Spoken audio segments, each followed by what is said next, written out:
Okay, we are live. Cool. Hey everyone, happy Monday.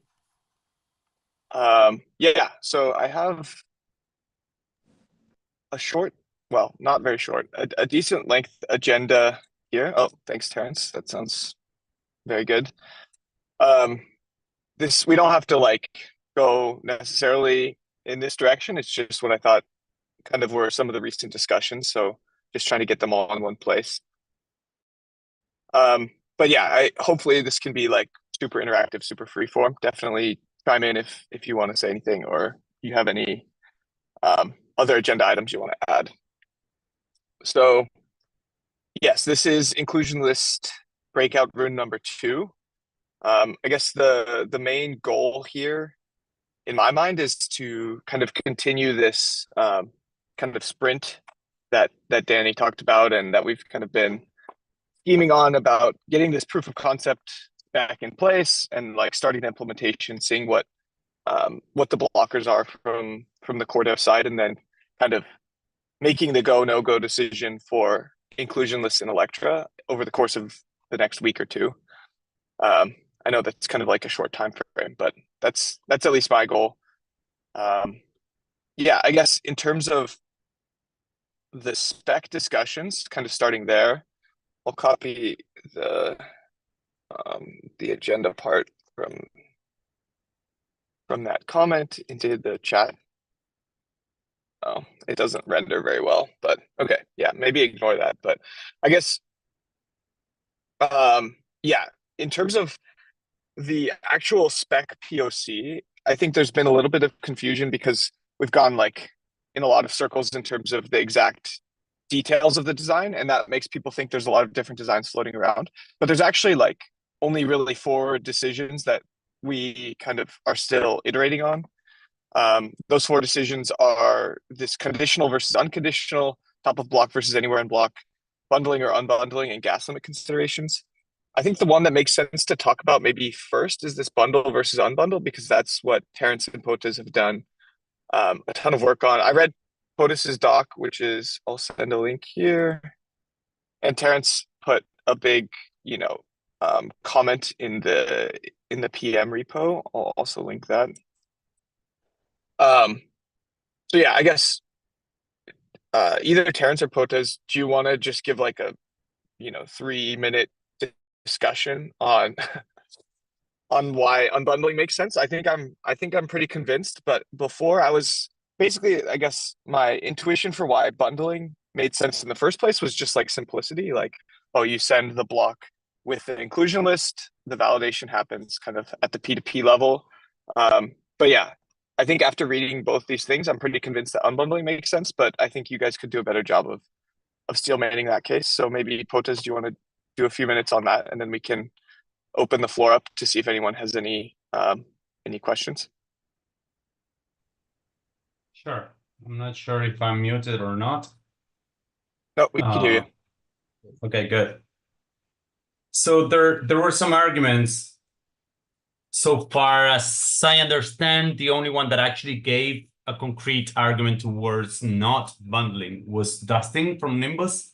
He was very worried about the fact that we would just have another situation like blobs where you would just tie the validity of the object. In the case of blobs is blobs, the block itself, and in this case it would be the inclusion list, to the availability of it.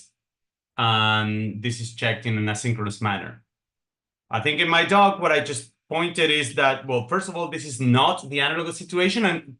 And in the first spec, it actually read, and we were thinking in that way that it was that situation, but then we realized that it's not needed to be that case. You do not tie the validity of the EL to the availability of it, the validity of the block to the availability of the EL. You can just sync the block, and the only thing is that you keep track in for choice. You can count attestations for the block, you can do everything, but you keep track in for choice of the status of that EL, of that IL. If you haven't seen a valid IL, you do not vote for that block, and you do not consider that block as head. That's it. So that's a very minor change to for choice. It doesn't tie the validity of the block, and it makes all of the implementation much simpler. In particular, I mean, I made a huge list of arguments as to why it's much actually simpler, but the one that should be definite is the fact that the proposer can cause a split view on head simply by sending different ILs and making it available to some, making it not available to others, and trigger immediate on head trigger an RPC request for blocks. This is the sort of split views that we do not want, and this is the reason why we didn't commit to the block the summary. So the fact that you don't need to make this extra request and the next proposer solves for you that split view makes it all, for me, this is a very decisive situation. You don't allow the proposer to cause a split view, to get half the network to request a block by RPC, but just the next proposer, if he proposes a block and it's valid, then it means that the IL was valid there, was already available. And if it tries to reorg the block, it reorgs it, and that's fine. You don't need to request anything anyways. So I'd say that that's the main argument. So just to clarify, the way that this is fundamentally different is, even if you never saw the inclusion list, if all the attestations are for that block, you could still make it head. Like if all the weight is on that block. I do not think so. You could call it your head, but if you're going to attest to that block, you should not. But okay, other blocks get built on it and it can become canonical. That's correct. Next block. The other block that comes on shows on it. If you have seen the IL for these other blocks, that block is your head. You don't need to change anything in your implementation. Right. I see. Yeah, and it's also worth saying that sorry to interrupt, Enrico. The only one thing I wanted to add there is that also the next block would have to have like a signature from the previous proposer over a summary. So there will still be like the check that the summary is signed by the previous proposer, and that like the validity of slot n+1 block does depend on that existing. It's just that you don't necessarily have to have seen the list of transactions that was gossiped like alongside the block. Is that right, Potus? That's correct. We could, in principle, allow. So the one attack that this design allows for is that you're a malicious proposer. You're colluding with the next proposer. You send your your block and you don't make your inclusion list available at all. You just only send it to the next builder. The next builder includes your inclusion list, and no one has seen it. No one has seen your previous inclusion list. The next builder builds his block n+1 on top of n and sends it at 11 seconds into the block, into the slot. So what happens is that currently we will not reorg that block, because if we were to reorg that block, we would base our block into a block that we do not have the inclusion list, and we do not make reorgs that are deeper than slot 1. So we might need to revisit that rule, and we may want to allow for longer reorgs, or another option would be to recover the inclusion list from the block itself. Yep. Because cool. the block will include the summary. It would include some transactions, but the problem is that to make the inclusion list available and we specify it, then this RPC point would depend on previous blocks on the EL, and this we decided that this is just overkill. Yep, makes a lot of sense. Enrico, I think you were. Yeah, it was the actual thing I was trying to add, and Potus immediately, mark it out, because we discussed it last Friday, and it was an edge case that we were talking about, and this the only thing that is a little bit weird currently. Cool. Yeah, I guess the one last question I have here, and then we can move on to the other parts of the discussion, is the relationship between committing to the IL and bundling. So if we commit to the IL in the beacon block, do we have to bundle? And if we don't, and kind of the other side of that same coin is, if we don't commit to the IL in the beacon block, does it make more sense not to bundle? Because then you can gossip them, you could gossip the inclusion list ahead of time, as a proposer, especially, I'm kind of especially thinking about the Mev Boost case where a proposer wants to build an IL, but they're not going to be able to build the entire block yet. Yeah, I guess does that question make sense? Like if we commit to it, do we have to bundle them together in the same gossip object? And if we don't commit to it in the beacon block, does it make more sense to unbundle them? I guess this is probably a question directed at you again, Potus. Yeah, but don't we need to have the property of being able to send multiple ELs? So in Yeah, that but that's case, fine, that's fine, Enrico, because you can commit to a summary, but not the transactions. That's what Mike is doing. Right. So okay. Yeah. Yeah, you just need to have a summary that can have multiple lists of transactions that satisfy it is the solution to the free DA problem. Yeah. I think it's useless. I mean, the same argument, if you commit to the summary, you can still make the case that you can cause split views. You can make an IL that is valid, that has a different summary, and send it to some and make another IL that is not valid or just not available. And again, cause the same kind of split views. I very much like this. So that's one thing. So if you're going to cause a split view by just committing to the block, then we might as well just gossip everything together, bundle everything, because my whole argument is that you allow for split views by bundling. And it's the same with committing. It's exactly the same argument. You allow for split views, and this is dangerous. There's many more reasons why not to commit. Another one is you make a more or less trustless assumption on a trustless market for inclusion list. Because if I send you my transaction with one address and I know that there's no other transaction with that knowns from that address, and you give me the signed summary, then I know for a fact that you cannot put another transaction that invalidates mine. So this allows for trustless markets on inclusion list, which I think are just not good. So that's another one. And there's a few more reasons, but I think those two are the main ones. Yeah, no, that makes a ton of sense to me. So I guess in the in the design space, the commit to not commit thing, I think we all land on the not commit side. And I think I find this this unbundle argument pretty compelling. So yeah, if there's no other objections to that, I'll rewrite the POC spec to unbundle instead of bundle the gossip objects.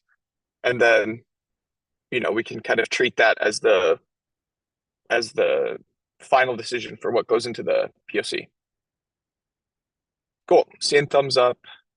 Juan just had a question. Can't we have an inclusion proof for the committed summary in the IL? So I guess you're saying that there's like a Merkle proof that the transactions are included in the block itself. Is that what you're saying, Juan? I'm saying that like you basically commit to the summary in the block, and then you can, similar to what we do in blobs, we basically have a proof that whatever IL you are gossiping separately in an unbundled manner, that is what has been committed in the block in some sense. I don't. Now that I've said it out loud, I don't see how that would be useful. Need to think a little bit more about it. Yeah. So one thing that we're still doing, even if we're unbundling, I just want to make sure you're still required to send the inclusion list to the builder. Because otherwise you could brief them, right? No. You mean in the builder API? No. Then couldn't the proposer easily grief them? Like, they force them to reveal their MEV, they never reveal the inclusion list, and then nobody votes for that block, and now they've made them. No. Wait. So I am the proposer of N, and I've never sent an inclusion list to the builder. What is the grieving factor here? So you sent an inclusion list summary, right? That you have to do, right? No. So what is gossiped is a full inclusion list. There's no reason to commit to the block. Forget about the block itself. The beacon block doesn't have any information about the inclusion list. You gossip a summary, which is signed, and a full list of transactions. And this goes in the same envelope. It's just that the only signed part is the summary. Oh, So the okay. builder will not consider your block valid and will not even send you a bid if he hasn't seen. Oh, well, no, this is in the, I'm thinking on EPBS. Yeah, but for the builder, it's irrelevant. Wait now. So you're saying that there's no summary included in the block? The beacon Right. block? Correct. This is what we're discussing about committing or not committing. Oh, okay. I thought this was, or bundling or not bundling. I'm sorry, I got that confused with bundling and not bundling.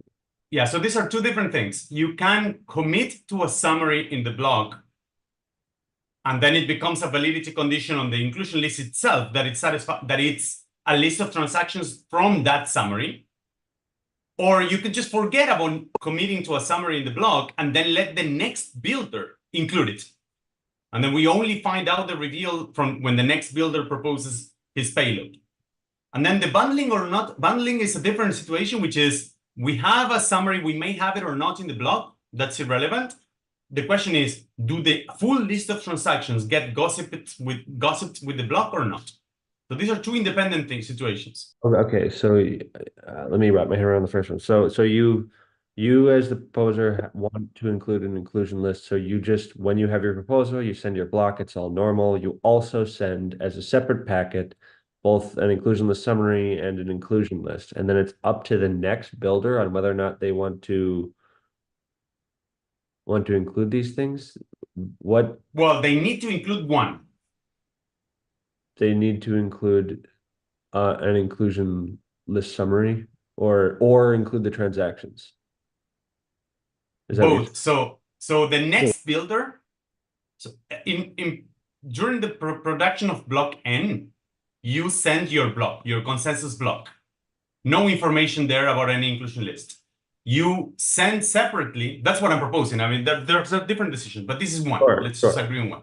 Okay. You send separately an envelope that has a signed summary and a list of transactions that satisfy that summary. Yes. That goes separate.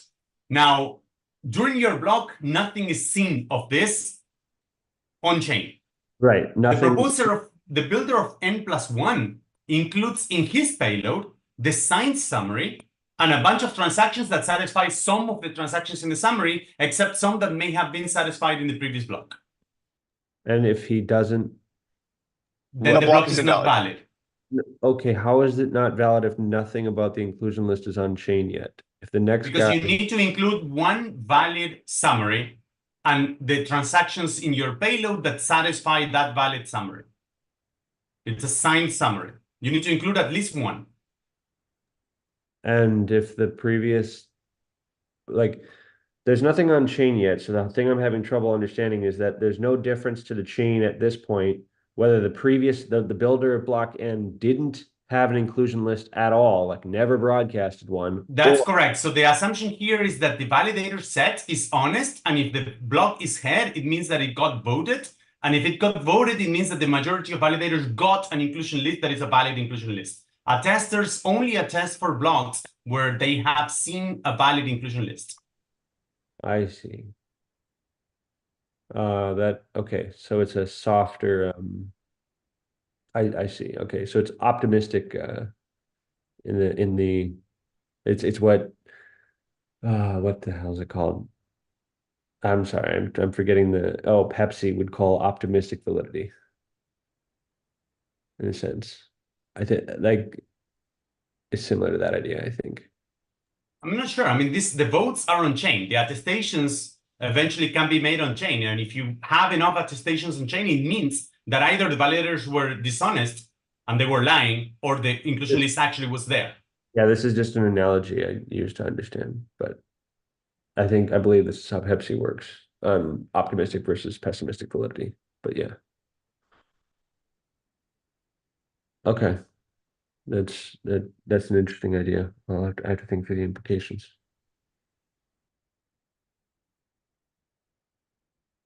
Cool. Yeah, I think it probably makes sense to keep moving. I have a question. Yeah, I have a Yeah, question what's with up, regard Shuja? to thinking of blocks. And while we do request by range and sync forward, right? So we don't actually need to get inclusion list till we have basically reached the head of it, or we think that we are at the head because we don't know what the head is at any given point of time, unless we have seen the current slot block.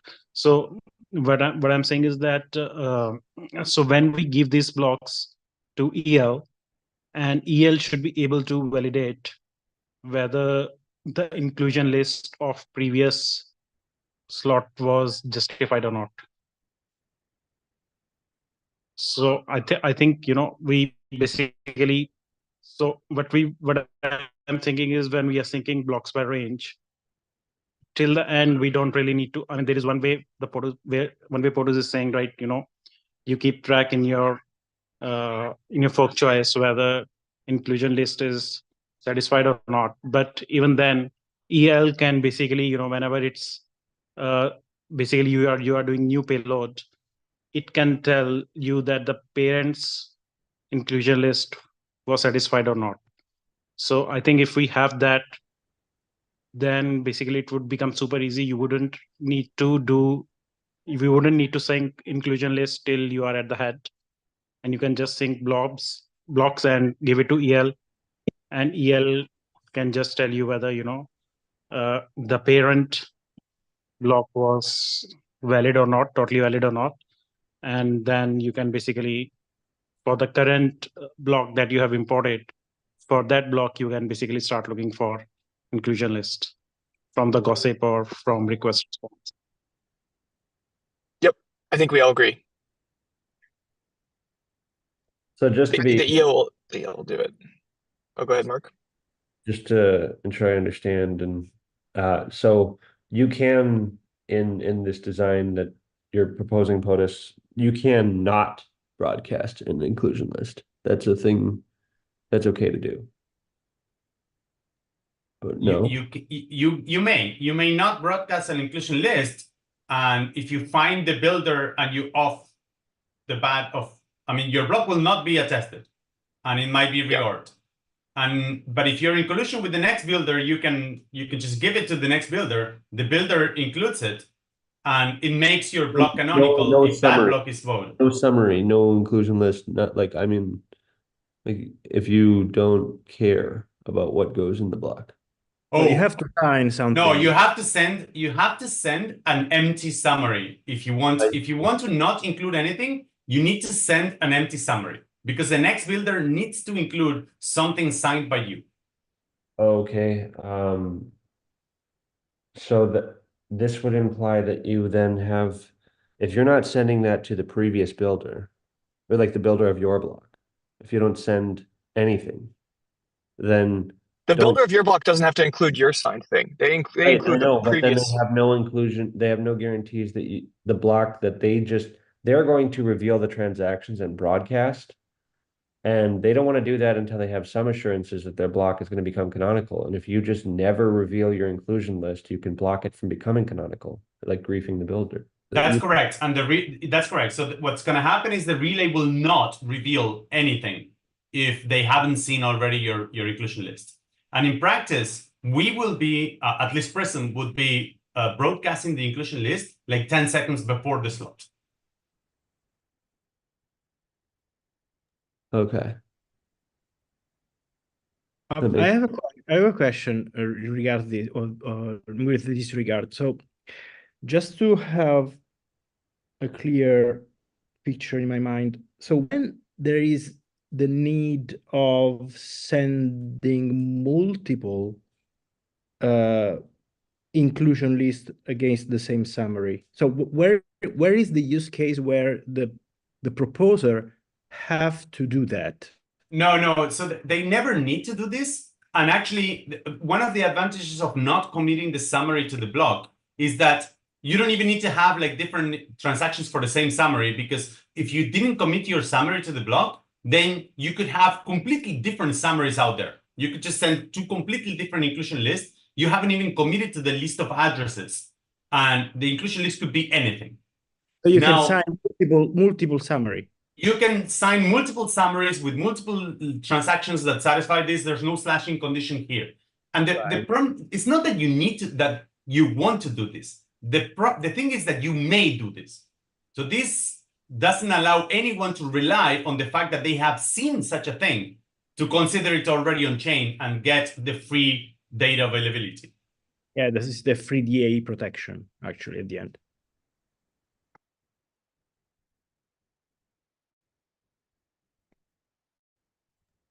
I guess one thing to mention is also when syncing, right? So when you sync your inclusion list, you only want to sync one inclusion list and also and then also import and regossip only once, and then you can drop the other. Otherwise, you will have like a free DOS matter there.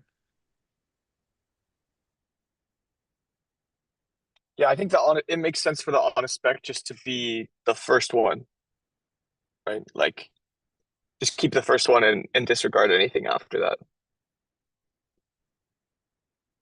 Cool. Sweet. I think it makes sense to keep moving. We're at 10:28. Just a reminder, this call runs until 11 a.m. I'm on Eastern time, so 32 minutes left. So a few more things to discuss. One thing I just wanted to mention kind of in passing is this relationship to out of protocol stuff. So there's been kind of a resurgence on considering what we can do out of protocol in the MEV boost world to harden up the CR properties of the software, I guess. I have a few reasons why I don't think this is something that we should block inclusion lists in protocol on. I think there's potentially interest in doing something out of protocol, but there's kind of two main problems that I cite in this document that I just wanted to bring up quickly. The first is that the mechanism that we would be implementing out of protocol is like a kind of in nature very different from the one we would do in protocol. It's same slot versus next slot, and I kind of outlined in this document the difference. And then the other thing is just the kind of continued MEV boost scope creep. So if we build some CR mechanism into MEV boost, we kind of increase our dependence on MEV boost, and we also increase the amount of software and stuff that goes into maintaining it. For those two reasons, it just doesn't feel like that urgent to me. Like, if anything, just using those engineering resources to do EIP 7547 in Electra feels like it makes more sense. Yeah, just wanted to bring that up because it's been a topic of discussion. If there's no questions on that, we can move on. Like Client said, I feel like whatever we can do outside the protocol should be done outside. I agree. I think my argument is that like we can't really do anything meaningful outside the protocol. I mean, that's not totally true. Like, if we got people to use the min bid feature more, for example, then it might have like a significant impact. But we're not in the situation where you can like implement it out of protocol and like collect data about the mechanism and then decide if you want to enshrine it or not, because the thing we'd be implementing out of protocol is just like fundamentally different than the thing we would put in protocol. Also, it doesn't feel like. Oh, go ahead. Is there any kind of comparison of what the out of protocol mechanism would be and how it compares to the in protocol mechanism? Yep. So there's a doc called censorship. Resistance is not futile. Let me get you the link. And this kind of runs through the out of protocol stuff. In the other link I put in the chat, this the case for Electra doc. I have links as well. But yeah, this is kind of the status of the out of protocol stuff as I see it. So happy to chat more offline too if after you read it. Oh yeah, there's also the paths to hardening PBS. That's from Francesco. Yeah. Cool. I think makes sense to move on to the next section I have is called open questions. We already did the bundling discussion. So the next one I wanted to bring up was just this idea of having a much higher gas limit for the inclusion list. I guess quick high level summary here is the inclusion list has its own gas limit because it's unconditional, so it can extend the size of the slot n+1 block by the amount of gas that's in the inclusion list. Right now we have that number set to 3 million gas. Raising it would potentially be nice. The kind of compelling reason to raise it is the proposer for slot N has to exercise less discretion over which transactions they put in the IL. So like if you took it to the extreme and said, okay, the inclusion list can be 30 million gas, then what the slot N proposer would do is actually just kind of locally build their whole block, propose that block effectively by gossiping their IL, and then the builder would be able to arbitrarily like reorder or insert and kind of extend the next block by whatever private order flow they have. I guess the downside of a larger, so the upside here is that there's kind of less subjectivity in which transactions end up in the IL because it's just all of them that you see in the mempool. The downside here is that you end up gossiping a lot of transactions twice, right? So the inclusion list would be big enough, like essentially the same size as a block, so you gossip the entire block there, and then the actual like many of those transactions would be in the slot N block itself, and so they would get gossiped again. So the bandwidth requirements would kind of be like 2x. I guess like heuristically that sounds bad, but yeah, wanted to kind of open up the discussion here, see what people thought about it. I even think if we do something less than 30 million gas for the inclusion list, like let's just say we do 10 million gas or something, I still think the default behavior should be kind of locally build the best 10 million block you can, rather than having to go in and like specifically point at transactions that you think are censored. Though this thing could be like up to clients to implement however they want. Yeah, I'll stop there and see if anyone has any comments.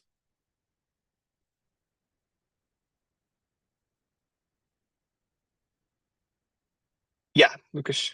So, what is inclusion list and base fee relation, right? Can a potential attacker pump some, find out and pump some transactions to inclusion list to increase the base fee in the network just by doing that, if he has some substantial validator set?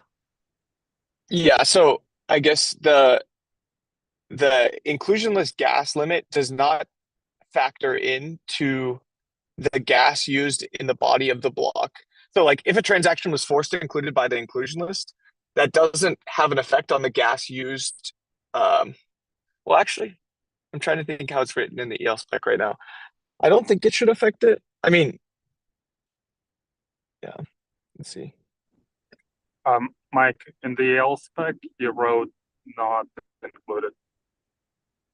Not included. So- Okay, yeah. So then it not wouldn't modify the base fee at all, right? Then it's a gas increase if you have an inclusion list. It's just effectively a gas limit increase. Right, for that slot. And it extends by the size of the transactions that you gossip in your inclusion list. Yeah. Yeah, with So- the valid transactions.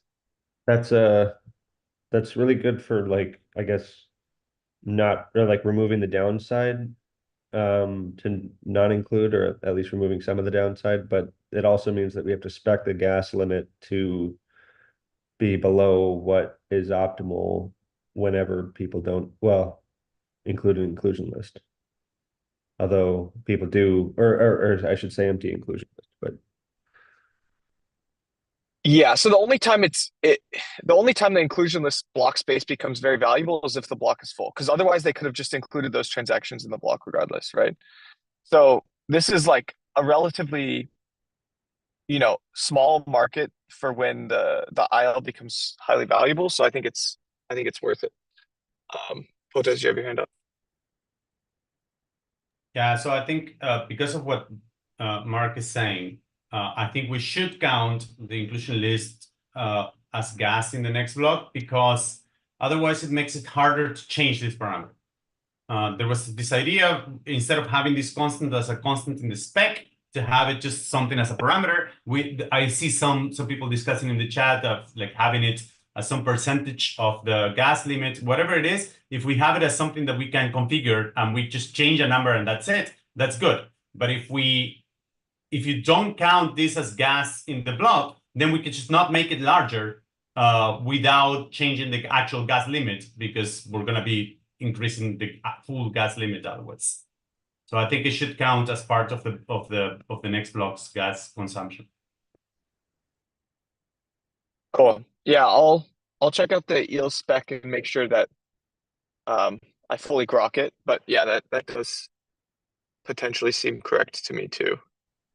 So if we don't do anything, I mean, this is currently what would happen, right? So when the next block will include transactions, and if it goes above the target, it will automatically, for the next to next block, it will raise the base fee.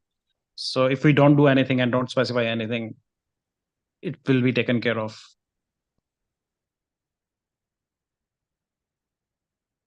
Sorry, I'm not sure I followed that. Could you say again?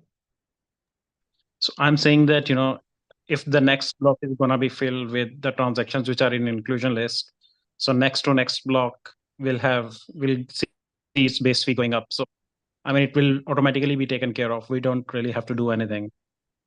Okay, but what would prevent We someone just have to say that to trying to scope the transactions that have high max base fee and can pay for it, and maliciously add it to inclusion lists just to pump the base fee for the network, right? So that's potentially possible with this design. I don't understand, how is this an attack? If you have these transactions in the mempool, you would want them to be included. So how is this an attack that we want to have there are transactions that are willing to pay the best fee and we include them? This is what the blockchain should be doing. I don't understand how this is an attack. Yeah, like if those transactions exist, they could just be included anyway. And if there's space in the block, by definition, because they can be included, why wouldn't they be included? I don't see how this is an attack. To be honest, I'm thinking out loud. Let me give me a few minutes. I will try to come back with an example.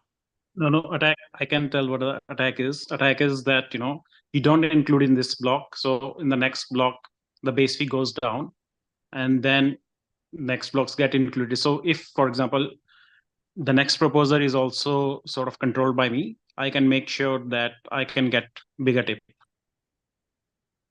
But I don't think the IL changes this at all. You can do this today. Just leave the transactions out of your first slot and then pay lower gas in the second slot. It already exists. Yeah, it is even possible today as well, yes.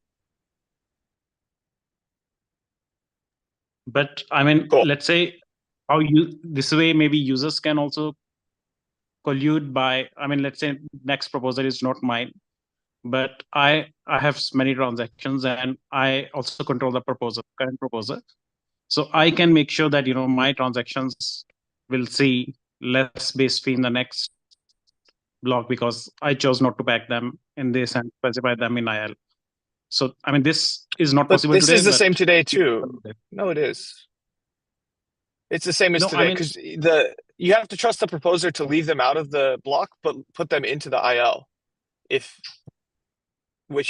could just trust them to leave them out of the block today, right? Like it doesn't seem different. No, but how is it not possible today is that, you know, by having an IL, I'm forcing the inclusion by the next block. That guarantee is not available to me today, right? So, so basically what I'm saying is that, I mean, of course, this is also possible today in some ways, but this is more easily able to attack or to make sure that, you know, I will definitely get less gas, I'll have to pay less if I can make sure that, you know, they will be included in the next block and this current block is below target. I mean, again, it's not that strong of an attack in my opinion, but there is this possibility out there.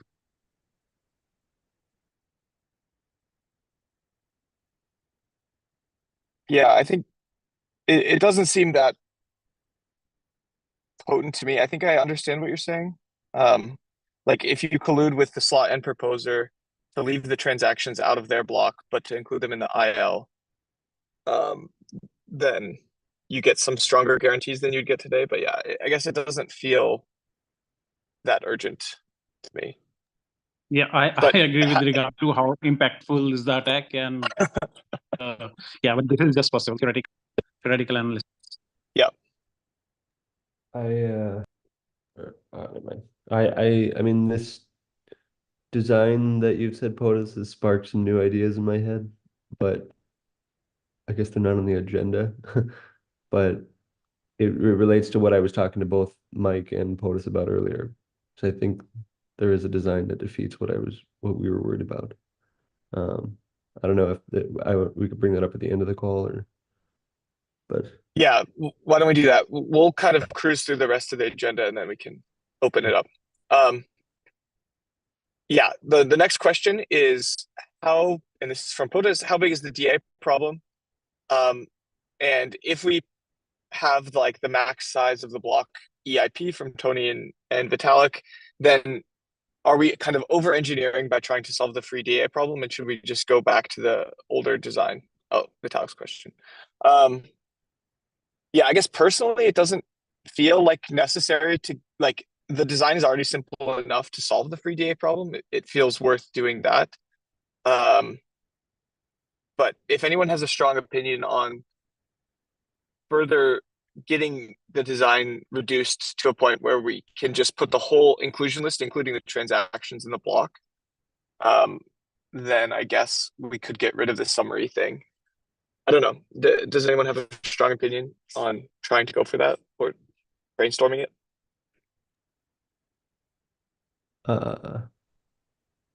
Unless I'm missing something terribly obvious, I think there's a design where the whole thing could not be included in on-chain at all and still be enforced by the attesters.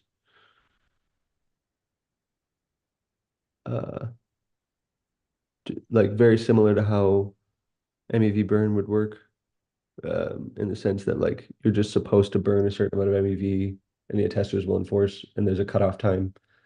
You could have an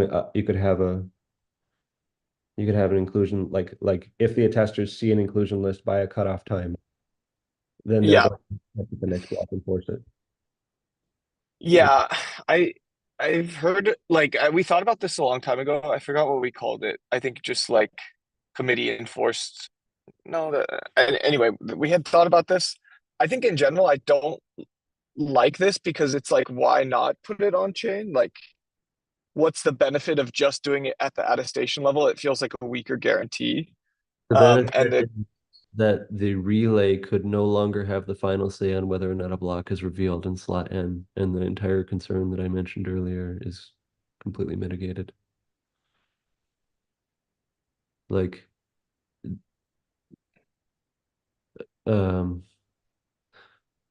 I guess I can, yeah, no, but that's the main benefit in my mind.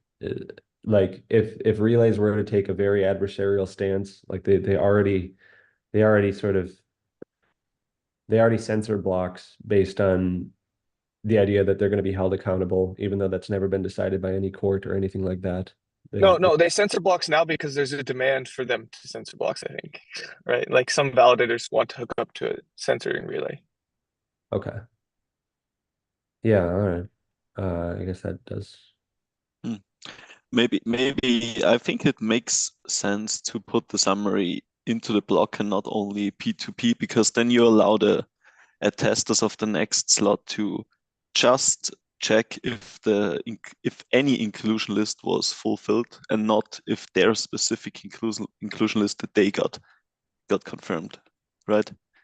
Because otherwise we could just leave the summary out of the block at all. Yeah, I don't understand. What's your point, Tony? I didn't understand. Could you repeat the sentence? It would, if you can answer the question like, why do we put the summary into the block at all? I was just answering like we don't put the summary. What I'm hoping is that we don't put anything on the block. But that doesn't make sense in my no, the slot the N+1 block, slot N+1. Yeah. I'm talking the summary about in the payload of N+1 you're talking now. Yeah. Oh, so that's just to say that it is on chain and it's to enforce the validity of the payload. And you're saying this might be enforced without having an on-chain component. I mean, yeah. I mean, I was just answering to that this might not work to enforce it only on the P2P, because currently in the current design that with fewer alterations, the validators, the attesters just have to check if in the block that they got that the inclusion list was obeyed. And if you put that into the P2P layer, then it's like, okay, I have to check if the inclusion lists, all of them I saw, were obeyed. And this is kind of different. Not all of them, just anyone that was seen by, I mean, anyone that was signed by the previous block's proposer by the cutoff time. Yeah, but then you will need to you do this is risk- a DOS on the network, right? Right. You'll need to keep track of all the possible ILs that the proposer might have sent, Right. and you need to keep them all and then validate against all of them once you get the Although payload. you could make the validity that if you do see more than one object, then any inclusion list is invalid. Like, or that it's the same as them No, not. then that defeats the purpose of free DA. If there's only one possible inclusion list, then we might as well just commit to it in the block, and this defeats the purpose of free DA. I'm just aren't we talking about an attack where the proposer of N plus or of block N just broadcasts a bunch of inclusion lists here and none of them are on chain? Is that what we're talking about? So the issue is the proposer of slot N reveals a ton of inclusion lists. He's allowed to do this, and we want this to happen, that he's allowed to do this, because we want to solve for the free DA problem.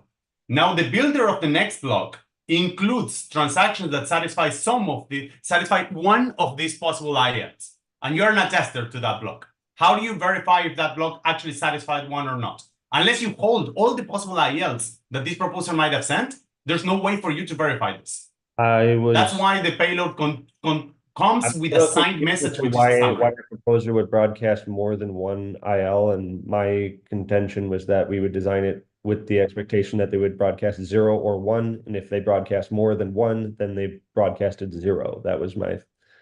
No, so we want them to be able to broadcast several so that I cannot build a rollup that relies on these ILs and not pay any gas. Otherwise, I can just build a rollup. My full DA is going to be in this inclusion list, and I'm going to send transactions that invalidate them on every single block. We were speaking of the case where the inclusion list wasn't included on chain at all, in which case there's no free DA. Yeah, there is, because I pay the proposer to include my transaction in the inclusion list. And at the same time, since this proposer cannot send more than one inclusion list, then at the same time, I send a transaction that invalidates the transactions that are in my inclusion list to the builder of the same block. Now the builder includes that transaction, my transaction in the inclusion list became invalid, so already satisfied in N+1, and I haven't paid any gas. I paid very little gas.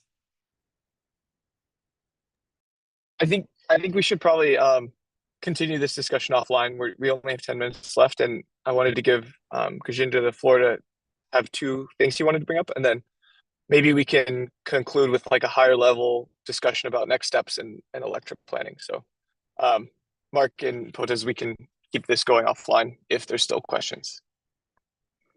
Yeah, Gajinder. Yeah, so basically, one thing is that for the gossip sign inclusion list, I would want to have slot so that, it is easy to correlate if I haven't seen the parent, that to what inclusion list this belongs to. And the second thing is regarding, and then basically do some validation or try to keep some reference around and maybe, do some bookkeeping. And the second thing that I think is in the execution specs right now. So one requires that for EL to validate a current block, they would also need to keep track of the parents' transactions, either transactions or I think in the current spec there is that you have to, in the state itself, you have to maintain who were the senders. So if we basically, I'm not sure why we moved away from the inclusion list that had nuances, but if we had nuance, then I think we would not need to have this particular requirement on the execution side, because then you can just check whether in the account, whether the current nuances are set are more than the nuances specified in the IL. And if that is, then you don't need to actually keep the parent senders in the state, or you don't need to have. No, that's block. So you're going to have to check So for each one, access all of these accounts and check that the current nonce is already higher in the state. Yeah. So that could basically give a easy validity. Yeah, I think this is a check valid for the point. IL Yeah, I think this works. We should talk to the EL. I don't know if it's anyone from the EL. What's cheaper? But yeah, that works. I was actually talking to Marius, and that's where this point was brought in. And basically, I suggested this to Marius, and he was on board with this, because then This sounds basically, good to me. yeah. All right. Cool. Cool. I don't think And I followed that fully, but yeah, I'll follow up with you after to make sure I can pull it into the EL spec. And regarding the slot in the gossip sign inclusion list, can we have that? I'm sorry, what was this thing? Can we, so sign inclusion list doesn't carry the slot for which basically it was. So can we have that slot information over there so that, it's easy to reference? Yeah. So it's not currently there. I haven't even read the spec. I keep my own spec in mind. Yeah, I should have the slot in the inclusion list. Because otherwise we can be DOSed by inclusion list from anyone. Correct. And then it could be future inclusion list or two in the past, or until you have the parent, basically you can't make a, yeah. I think it needs to have, it's easier just to have the proposer index in the inclusion list. Yeah, it has proposer index again, but again, to validate that, one would need slot. So because, the inclusion list could be from previous slot or whatever, right? So I think, yeah. Oh yeah, proposer index and slot, just to make that validation super easy. Cool, we'll add that too. I just took a note of it. Nice, thank you very much. Those are great points, Gajinder. Let's see. There's some chats going. I think the chats seem kind of self-contained. I guess maybe I'll kind of steer us for the last 5 minutes into just more of a meta discussion, or like high level discussion around what is needed to get to the point where we can make like a go no go decision for Electra. What's the appetite for including this in Electra, and like, yeah, I guess, is there anything that needs to be done in the next week or two to really like help move the needle on that decision? Yeah, so kind of that general class of questions. I'm all for inclusion list in Electra, and I'm trying to target a POC with caps on this week. Amazing. Yeah, that's love that it's a 1 week project for you. That's incredible. Yeah, anyone else? I think the general vibe from people on the Lighthouse team has been that we want inclusion lists to happen, but we feel like there's a bit more urgency with something like MaxEV. So that's something we'd probably prefer to prioritize.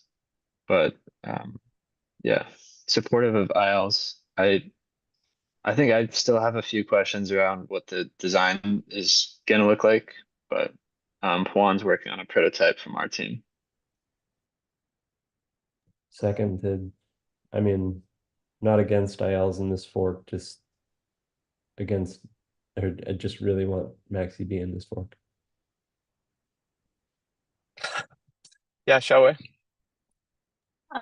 So just updates for Mario, since he's not here in this call. So he's working on the inclusion list POC from his side for gas, and this should be done very soon. Yeah. It says he could get it done by landing. That's hilarious. Maybe it's a long flight or a very easy prototype. One of the two. From Tech, Enrico? Yeah, we are following it, and we are already started working on a prototype. Has been a little bit optimistic in the implementation, but we already have something, and once we adjust it for the unbundling and from the unbundled version and other changes, I think we can have something working in next days or so, and maybe we can start doing some interop and solidify ideas. Amazing. So probably I can speak for Prism.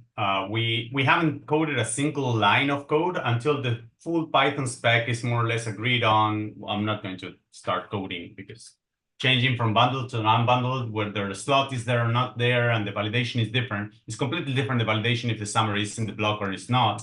So because, I mean, the inclusion list becomes a validity condition of block n versus block n+1, which is, I mean, I wouldn't waste time until the spec actually is solidified.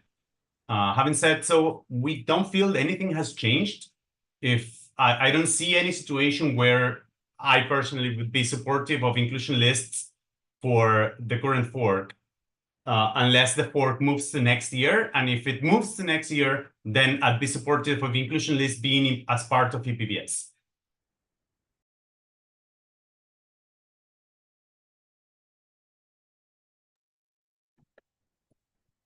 Cool. Yeah, but we it can sounds have like a proof of concept in a ton just of a couple progress, of weeks. honestly. Yeah, it sounds like the scope is very well understood. We're getting a lot of messages in the chat about getting the spec finalized, so that's going to be my number one goal. I think this call helped us get everyone on the same page about the spec POC design. Yeah, I guess I'll probably close it here unless anyone has any last thing they want to say. What are Yeah. the next steps? So we close the spec and we just meet for interop, or do we want to set up like stages as to when a single client in single client dev networks before running for interop, or how are we going to do this? Do we want to have like test vectors for validity conditions that we can run statically before P2P? Yeah, I think this is maybe where I'd lean on Tim or any of you who've kind of done this a few more times to understand the next phases. But yeah, Karen said maybe another breakout room call.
Yeah.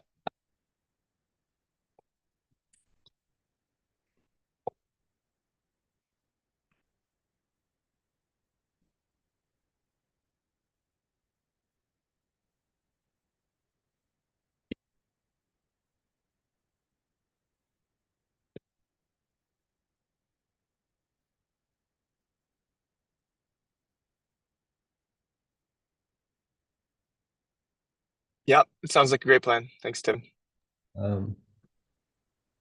Could I just hijack for a second to ask if anyone wants to, or if just gauge the interest if anyone wants to talk about MaxEB on another, organize a MaxEB call before the interop? Like I can organize it, but does anyone want to attend is really the question.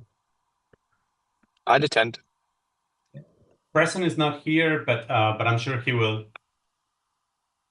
Paul from Teco will attend if it will be compatible with APAC, Okay, I mean, I think at least. want to fully talk on his behalf, but I think he's the one that is following it from Tegu's side. Okay, I can shoot for like this time either tomorrow or Wednesday, like not an hour ago when this call started, but tomorrow or Wednesday, and I can. I think that's a little short notice, but Yeah, you're probably Well, better I off mean- waiting a couple. At least Wednesday, I would suggest, so like people at least have like a day or so to plan around it. But or Friday, so you could Yeah. advertise it in the all core devs. Okay, I thought last call Danny was like, "Hey, let's try to make more decisions by all core devs." That was so. Yeah, up to you. I mean, I would just timing Yeah, is tight. that's true. Okay. Cool. We're 2 minutes Okay. over. Thanks, everyone. Appreciate you. Talk to you on Thursday or maybe sooner. thank you. Okay, guys. Bye.